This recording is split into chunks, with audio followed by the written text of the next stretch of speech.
क्या मैंने बहुत बड़ी गलती कर दी लेट एडमिशन करके। क्योंकि जब हम लेट एडमिशन करते हैं ना तो बहुत सारी चीज़ें हो जाते हैं। बहुत सारे इंस्टेंस की एक सर्टेन लेवल तक हो जाता है एंड देन तुमको, अगर हमने लेट एडमिशन किया है तो वो सारा चीज़ें हमको पिकअप करना पड़ता है और एक्स्ट्रा एफर्ट के साथ उसे कंप्लीट करना पड़ता है।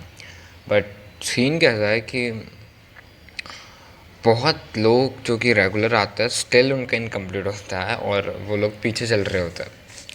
बट अगर हम ऐसे टॉपर वाइज देखें, आई मीन कि if you want to score good marks और अच्छा परफॉर्म करना है तो तुम्हें रेगुलर करना पड़ेगा। और अगर तुमने लेट स्टार्ट किया है तो फिर तुम्हें उसे एक्स्ट्रा पुश के साथ कंप्लीट करना पड़ेगा। Similar happens to me, this is my day 3 of college and आज मुझे पता चला कि जेन्युइनली मेरा बहुत ज़्यादा इनकम्प्लीट है एंड मुझे कंप्लीट करना है। एंड फ्रॉम 18 ऑनवर्ड्स, मतलब अभी कुछ 16 डेज़ बाकी है और मेरे यूनिट टेस्ट स्टार्ट होने वाला है। सो इट्स लाइक मैं आया नहीं हूँ कि मेरे पेपर की डेट मुझे मिल चुकी है, टाइम टेबल आ चुका है। So I have to study hard to get good marks in it and सबसे पहले तो मुझे कंप्लीट भी करना पड़ेगा। मेरा मेन फोकस है कि ठीक है नोटबुक कंप्लीट करना इम्पॉर्टेंट है but will focus on concept, क्योंकि 80% हमको पेपर में जो हम लिखेंगे उसके ऊपर मार्क्स मिलेंगे और 20% ये notebooks and all this things, उसमें भी कुछ 5 मार्क्स ही होते हैं नोटबुक्स के ऊपर। तो main thing is focus on concept and understanding it.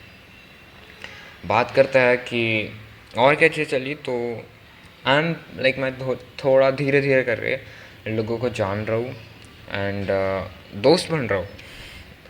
मतलब कि I am being little social and most important thing that I feel कि अगर ये मैं नहीं करता ना कि तो मेरी स्टार्टिंग बहुत ये होती है। आई मीन कैसे बताऊँ मैं, जब तुम फर्स्ट टाइम जाते हो तो तुम्हारा फर्स्ट इम्प्रेशन होता है और ऐसा बोलते हैं ना कि first impression is last impression. तो मैं गया था और लाइक मैं शांत था। ऑफ कोर्स मैं किसी को पहचानता नहीं हूँ, मैम जो पढ़ा रही हूँ मेरे दिमाग में नहीं जा रहा तो आई वॉज लाइक साइलेंट, मैं साइलेंट था। और क्लास टीचर ना कभी कभी आती है, कभी कभी क्लास में नहीं आती थी। 2 दिन नहीं हुए मेरे को जाके, तो मेरे साथ उनसे बात भी नहीं हुई कि मैं अभी स्टार्ट हुआ, मुझे नोट्स वगैरह चाहिए, ऑल दिस थिंग्स। सो मैं शांत था और खुद से ही मैं दोस्त को मांग रहा था वगैरह कि दे दे, क्या करना है कौन सा, तो मुझे उसने बताया। देन मैंने नंबर भी एक्सचेंज किए एंड वो मुझे भेजेगा। But this today what happens कि हमारी क्लास टीचर आई एंड और हमको एक फॉर्म फिल करने दिया था, बहुत डिटेल था कि तुम्हारा इंटरेस्ट, तुम्हारे वीकनेस, तुम्हारे स्ट्रेंथ, तुम्हें कुछ लाइक कितने मार्क्स मिला है, कुछ अवार्ड मिला है, कुछ जो भी चीज़ है बहुत डिटेल में हमारे बारे में था। तो मैं और मेरे साथ मेरा एक दोस्त था, क्लासमेट था, उसको भी करना था।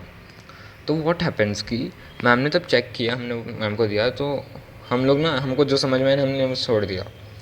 तो मैम ने बोला कि ये पर्सनल क्वेश्चंस क्यों छोड़े मुझे और उसको। मैंने तब भी मोस्ट ऑफ द कर ही दिए थे बट उसे, तो मैम पूछ रही थी बट वो उसका आंसर नहीं दे पा रहा था। और मैम पूछ रही थी कि व्हाट इज़ योर वीकनेसेस। अब वीकनेसेस एक ऐसा क्वेश्चन है जिसको तुम्हें सोचना पड़ेगा, बहुत बहुत लोग आंसर ही नहीं दे पाएंगे। कमेंट करके बताना तुम्हारे वीकनेसेस क्या है। सो वो बता ही नहीं पा रहा था बट मैंने मैम को खुद खुद के वीकनेस बता दी कि मैं प्रोबेबली लेज़ी हूँ, ऑल दिस थिंग, और ऐसा एक दो बता दिया।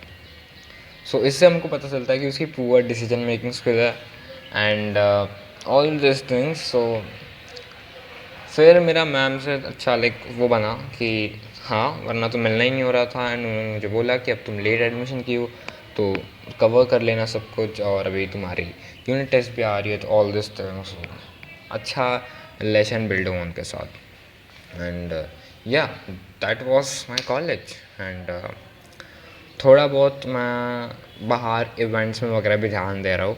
जाने की अब एक बहुत तगड़ा वाला इवेंट होने वाला है 5 तारीख को, कौन सा, तो भी होटल में जाना है हमको फ्रेशर्स में, तो that will be the great. So आज के इस वीडियो के लिए ही इतना ही, और अगर तुमको वीडियो पसंद आएगी तो एक लाइक कर देना, चैनल पर नहीं तो सब्सक्राइब कर देना। I will see in the next video, till then as usual thanks for watching, bye bye.